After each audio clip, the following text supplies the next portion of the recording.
नमस्कार। ये आकाशवाणी पटना है। अब आप खालिद रशीद से प्रादेशिक समाचार सुनिए। पहले मुख्य समाचार। लोक आस्था के महापर्व छठ का 4 दिवसीय अनुष्ठान कल नहाय खाए के साथ शुरू होगा।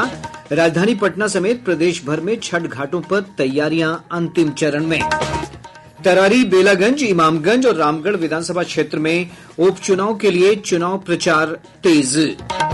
बिहार निर्वाचन प्राधिकार ने 26 नवंबर से 3 दिसंबर तक होने वाले पैक्स चुनाव के दिन मतदाताओं के लिए अवकाश घोषित किया। और प्रदेश में डेंगू के नए मामलों के मिलने का सिलसिला जारी। पिछले 24 घंटों के दौरान 153 नए मामलों की पुष्टि। पटना में मिले 69 नए मरीज। अब समाचार विस्तार से। लोक आस्था के महापर्व छठ का 4 दिवसीय अनुष्ठान कल नहाय खाए के साथ शुरू होगा। व्रती पहले दिन अरवा चावल, चना दाल और कद्दू की सब्जी बनाकर प्रसाद के रूप में ग्रहण करेंगे। छठ को लेकर राजधानी पटना समेत प्रदेश भर में उत्सव का माहौल है। जिला मुख्यालयों से हमारे संवाददाताओं ने बताया है कि छठ घाटों की साफ सफाई और घाटों पर अन्य सुविधाएं उपलब्ध कराने के लिए जिला प्रशासन के साथ विभिन्न स्वयंसेवी संस्थाएं और आम लोग भी जुटे हुए हैं। छठ घाटों तक जाने वाले मार्गों को समतल करने के साथ बैरिकेडिंग की जा रही है। मुख्यमंत्री नीतीश कुमार ने पटना में गंगा घाटों का निरीक्षण कर अधिकारियों को सुरक्षा के व्यापक प्रबंध करने के निर्देश दिए हैं। पटना के जिलाधिकारी डॉक्टर चंद्रशेखर सिंह ने बताया है कि पटना स्मार्ट सिटी के 190 से अधिक कैमरों से 24 घंटे छठ घाटों की निगरानी की जाएगी। वहीं एकीकृत कमान और नियंत्रण केंद्र से भी पल पल की निगरानी रखी जाएगी। इधर औरंगाबाद के सूर्य नगरी देव में लगने वाले विश्व प्रसिद्ध 4 दिवसीय छठ मेले की तैयारियां जोरों पर हैं। जिलाधिकारी श्रीकांत शास्त्री ने बताया कि देव छठ मेले के अवसर पर श्रद्धालुओं को हर प्रकार की सुविधाएं उपलब्ध कराने और सुरक्षा को लेकर विशेष प्रबंध किए गए हैं। महापर्व छठ के दौरान अर्घ्य वाले दिनों में पटना में नई ट्रैफिक व्यवस्था लागू होगी। 7 नवंबर की दोपहर 12 बजे से शाम 7 बजे तक, जबकि 8 नवंबर की सुबह 2 बजे से सुबह 8 बजे तक ये व्यवस्था प्रभावी रहेगी। इस दौरान अशोक राजपथ पर करगिल चौक के पूरब दीदारगंज तक किसी भी वाहन का परिचालन नहीं होगा। सिर्फ व्रतियों की गाड़ियां चिन्हित पार्किंग स्थलों तक जा सकेंगी। इधर जेपी गंगा पथ पर भी 7 नवंबर से 8 नवंबर की सुबह तक दोनों लेन पर वाहनों का परिचालन बंद रहेगा। जेपी सेतु पर भी सोनपुर की ओर से पटना की तरफ यातायात परिचालन नहीं होगा। रेलवे द्वारा छठ पर्व को ध्यान में रखते हुए यात्रियों की सुविधा और सुगम सफर के लिए विशेष रेलगाड़ियां चलाई जा रही हैं। उत्तर रेलवे द्वारा राजधानी दिल्ली के आनंद विहार, नई दिल्ली और निजामुद्दीन रेलवे स्टेशन से इन विशेष रेलगाड़ियों का संचालन किया जा रहा है। उत्तर रेलवे के मुख्य जनसंपर्क अधिकारी हिमांशु शेखर उपाध्याय ने बताया कि उत्तर रेलवे द्वारा आज लगभग 140 रेलगाड़ी दिल्ली क्षेत्र के प्रमुख रेलवे स्टेशनों से परिचालित की जा रही है।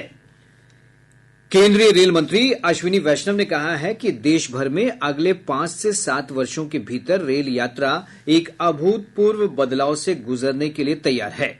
नई प्रौद्योगिकी, आधुनिक ट्रेन सेटों की शुरुआत और अगले साल विद्युतीकरण पूरा होने के साथ ही रेलवे का कायाकल्प हो जाएगा। श्री वैष्णव कोझिकोड में एक मीडिया कार्यक्रम का उद्घाटन कर रहे थे। उन्होंने कहा कि अमृत भारत स्टेशन पुनर्विकास योजना के तहत 1 लाख करोड़ रुपए की लागत से 1334 स्टेशनों का पुनर्विकास किया जा रहा है, जिनमें से 1100 स्टेशनों पर निर्माण कार्य प्रगति पर है। बिहार विधानसभा की 4 सीटों इमामगंज, बेलागंज, तरारी और रामगढ़ निर्वाचन क्षेत्रों में 13 नवंबर को वोट डाले जाएंगे। उपचुनाव के तहत प्रोफाइल श्रृंखला में आज सुनते हैं गया जिले की इमामगंज सीट पर चुनावी माहौल के बारे में हमारे संवाददाता की ये रिपोर्ट। राजनीतिक रूप से काफी चर्चित इमामगंज की सीट पर उपचुनाव का मुकाबला रोचक है। लोकसभा के लिए चुने जाने के बाद यह सीट पूर्व मुख्यमंत्री जीतन राम मांझी ने खाली की है। उन्होंने इस सीट पर अपनी पार्टी हिंदुस्तानी आवाम मोर्चा के लिए अपनी पुत्र वधू दीपा कुमारी को चुनावी मुकाबले में उतारा है। वहीं राष्ट्रीय जनता दल ने उनके मुकाबले में रोशन कुमार मांझी को चुनावी मैदान में उतारा है। अनुसूचित जाति के लिए सुरक्षित इस सीट पर पहले कई बार चुनाव जीत चुके उदय नारायण चौधरी को राजद ने मौका नहीं दिया। वे 1990 के अलावा 2000, 2005 और 2010 में यहां से निर्वाचित हुए थे। पहली बार चुनाव लड़ रही प्रशांत किशोर की पार्टी जन सुराज की साख दांव पर है। पार्टी ने यहां से समाज सेवी जितेंद्र पासवान को मौका दिया है। इस विधानसभा सीट का इतिहास देखें तो पूर्व मुख्यमंत्री जीतन राम मांझी यहां से 2015 से 2020 का चुनाव जीते थे। 1957 में अस्तित्व में आई इस सीट पर सबसे अधिक जनता दल ने जीत हासिल की है। इस बार के चुनाव में लगभग 3 लाख वोटर 9 प्रत्याशियों की किस्मत का फैसला करेंगे। आकाशवाणी समाचार के लिए गया से धर्मवीर भारती। उपचुनाव को लेकर विभिन्न दलों और गठबंधन के वरिष्ठ नेताओं ने अपने अपने प्रत्याशियों के समर्थन में प्रचार तेज कर दिया है। राष्ट्रीय लोक मोर्चा के अध्यक्ष उपेंद्र कुशवाहा ने रामगढ़ विधानसभा क्षेत्र के कुढ़नी, चंडेस, कलानी समेत विभिन्न क्षेत्रों में एनडीए प्रत्याशी अशोक सिंह के समर्थन में कई सभाओं को संबोधित किया। उन्होंने कहा कि एनडीए उम्मीदवार की जीत से लोक मोर्चा की ताकत भी बढ़ेगी। इधर केंद्रीय मंत्री गिरिराज सिंह ने भी रामगढ़ के खजूरा और कुडारी में जनसंपर्क अभियान चलाया। मुख्यमंत्री नीतीश कुमार 9 और 10 नवंबर को उपचुनाव वाले क्षेत्रों में चुनावी सभाएं करेंगे। श्री कुमार तय कार्यक्रम के अनुसार 9 नवंबर को रामगढ़ और तरारी, जबकि 10 नवंबर को बेलागंज तथा इमामगंज में जनसभाओं को संबोधित करेंगे। बिहार निर्वाचन प्राधिकार ने पैक्स चुनाव के दिन मतदाताओं के लिए अवकाश घोषित किया है। 26 नवंबर से 3 दिसंबर तक 5 चरणों में होने वाले चुनाव के लिए 19,478 मतदान केंद्र बनाए गए हैं। इसके लिए 531 मतदान केंद्र चिन्हित किए गए हैं। प्राधिकार ने कहा है कि मतदान के दिन काम पर नहीं जाने पर अगर कोई संगठन या सरकारी संस्थान कर्मचारी का वेतन काटता है तो 500 रुपए का जुर्माने का प्रावधान रखा गया है। प्रादेशिक समाचार आप आकाशवाणी पटना से सुन रहे हैं। ताजा समाचारों के लिए आप हमारे एक्स हैंडल AIR_News_ पर जा सकते हैं। प्रधानमंत्री नरेंद्र मोदी ने कहा है कि भारत के समर्पित और अभिनव प्रयासों के परिणाम स्वरूप तपेदिक यानी टीबी के मामलों में कमी आई है। श्री मोदी ने देश की प्रगति की सराहना करते हुए एक सोशल मीडिया पोस्ट में कहा कि सरकार टीबी मुक्त भारत बनाने के लिए प्रतिबद्ध है।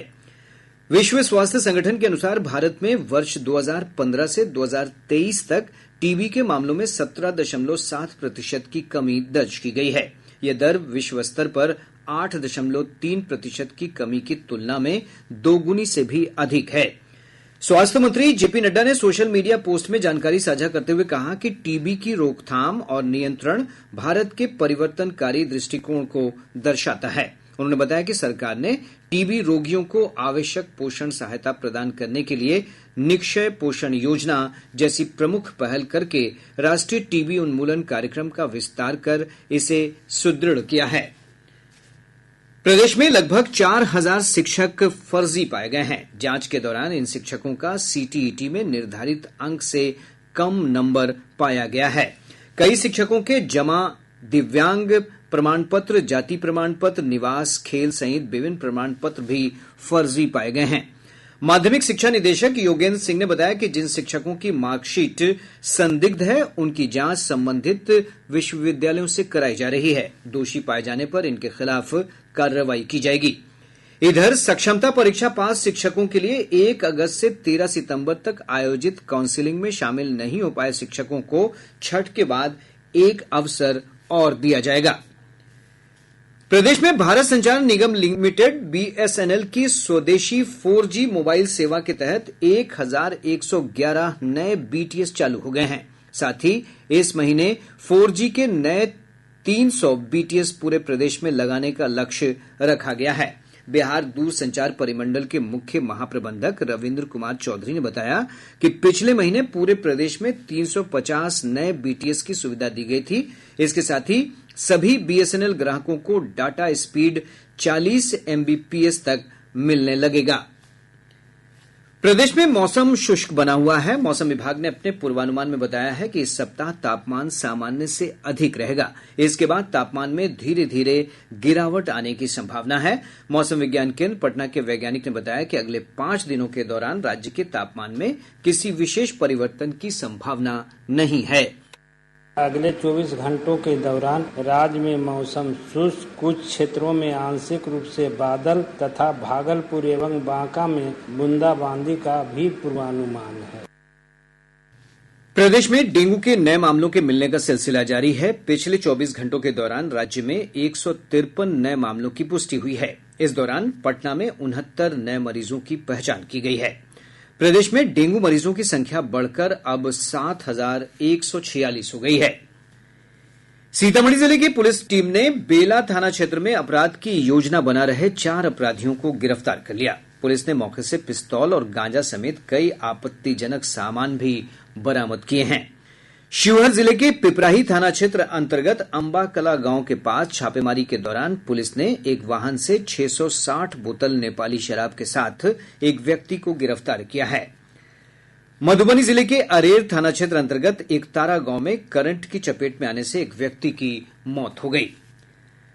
राजगीर में 11 से 20 नवंबर तक आयोजित होने वाली women's Asian hockey champions trophy के लिए भारतीय महिला टीम आज गया पहुंचेगी। जिलाधिकारी त्यागराजन एसएम ने बताया कि टीम के स्वागत की व्यापक तैयारी की गई है। उन्होंने बताया कि चीन, जापान, दक्षिण कोरिया, मलेशिया और थाईलैंड की टीमें भी गया पहुंचेंगी, जहां खिलाड़ियों के प्रवास का प्रबंध किया गया है। मैच के दिन विभिन्न देशों के खिलाड़ियों को गया से राजगीर ले जाया जाएगा। खिलाड़ियों के आवागमन और सुरक्षा के लिए तैयारी पूरी कर ली गई है। इधर हॉकी फैंस के लिए मैच देखने की निःशुल्क व्यवस्था की गई है। दर्शकों को टिकट जीनी वेबसाइट पर पास की बुकिंग करनी होगी। वहीं प्रदेश की विभिन्न जिलों की यात्रा के बाद चैंपियंस ट्रॉफी गौरव यात्रा आज राजगीर पहुंचेगी। इसके बाद ये ट्रॉफी नालंदा के विभिन्न प्रखंडों से होकर गुजरेगी। अब पटना से प्रकाशित प्रमुख समाचार पत्रों की सुर्खियां। आज के सभी समाचार पत्रों ने अलग अलग खबरों को प्रमुखता से प्रकाशित किया है। हिन्दुस्तान की सुर्खी है, बिहार में इस बार अक्टूबर की रात 5 साल में सबसे गर्म। दैनिक जागरण की खबर है, प्रधानमंत्री नरेंद्र मोदी 15 को जमुई में करेंगे जनजातीय गौरव दिवस का शुभारंभ। दैनिक भास्कर ने भारत और न्यूजीलैंड के बीच क्रिकेट टेस्ट श्रृंखला से जुड़ी खबर को प्रमुखता से प्रकाशित करते हुए लिखा है, 92 साल के टेस्ट इतिहास में पहली बार टीम इंडिया घरेलू मैदान पर 3 मैचों की टेस्ट सीरीज में क्लीन स्वीप। अखबार लिखता है, सीरीज हार से हाहाकार। बिहार बिजनेस कनेक्ट से जुड़ी खबर को प्रभात खबर ने अपनी लीड बनाते हुए लिखा है, पटना में 19 और 20 दिसंबर को जुटेंगे 40 देशों के कॉरपोरेट प्रतिनिधि। और अब अंत में मुख्य समाचार एक बार फिर। लोक आस्था के महापर्व छठ का 4 दिवसीय अनुष्ठान कल नहाय खाए के साथ होगा शुरू। राजधानी पटना समेत प्रदेश भर में छठ घाटों पर तैयारियां अंतिम चरण में। तरारी, बेलागंज, इमामगंज और रामगढ़ विधानसभा क्षेत्र में उपचुनाव के लिए चुनाव प्रचार तेज हुआ। बिहार निर्वाचन प्राधिकार ने 26 नवंबर से 3 दिसंबर तक होने वाले पैक्स चुनाव के दिन मतदाताओं के लिए अवकाश घोषित किया। और प्रदेश में डेंगू के नए मामलों के मिलने का सिलसिला जारी। पिछले 24 घंटों के दौरान 153 नए मामलों की पुष्टि। पटना में मिले 69 नए मरीज। इसके साथ ही आकाशवाणी पटना से प्रसारित प्रादेशिक समाचार का ये अंक समाप्त हुआ।